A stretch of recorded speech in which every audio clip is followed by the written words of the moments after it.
আদম থেকে আজ পর্যন্ত যত মুমিন মুমিনাত মুসলিম মুসলিমাত অন্ধকার কবরে চলে গেল, প্রত্যেকের রুহের উপরে সোয়াব পৌঁছায় দেন আল্লাহ। বিশেষ করে যারা হাত উঠাইলাম, যার মা নাই বাবা নাই, চিরবিদায় নিয়ে অন্ধকার কবরে চলে গেছে, ওই কবরস্থান থেকে সন্তানের দিকে তাকাইয়া তাকাইয়া মা বড় আশা করে বলে, ওরে কলিজার টুকরা সন্তান, কত কষ্ট করলাম রে বাবা, আমি মায়ের কথা কি ভুলে গেলি?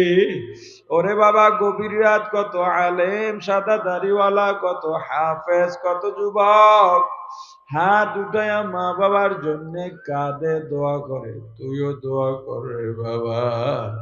বাবা তোরে না খাইয়া খাওয়াইছি, অসুস্থ হইলে সারা রাত তোর সেবা করছি রে বাবা। তুই দূরে গেলে আমার বাড়ি মেহমান আসলেও আমি ভালো খাই নাই, মুখে দিই নাই। ওরে বাবা, তুই না থাকলে আমি মা ঘুমাইতে পারি নাই, খাইতে পারি নাই। কত রাত তোর জন্য আমি দোয়া করতে করতে, নামাজ পড়তে পড়তে, কাঁদতে কাঁদতে রাত্র নির্ঘুম কাটাইছি। এ বাবা, আজকে শীতের রাত ল্যাপতোষক জাজিম কম্বল দিয়ে আরামে ঘুমাও, আর আমি মাকে পাতলা সাদা পাঁচখানা কাপড়ের প্যাকেট বানাইয়া এমন একটা জায়গায় রাখছো যেখানে দিনে মানুষ যাইতে ভয় পায়।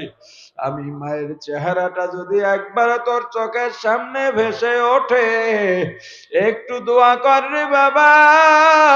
ওই বাবা ডেকে ডেকে বলে, সন্তান মাথার গাম পায়ে ফেলায়া গায়ের রক্ত পানি বানাইয়া, বাবারে আমি কত পরিশ্রম করলাম, শীত দেখি নাই, গরম দেখি নাই, বৃষ্টি দেখি নাই। ওরে বাবা, আমি রিক্সা চালাইছি, অটো চালাইছি, গার্মেন্টসে চাকরি করছি, বছরে একবার ইলিশ মাছ খাইতে পারি নাই, গরুর গোশত মিষ্টি খাইতে পারি নাই।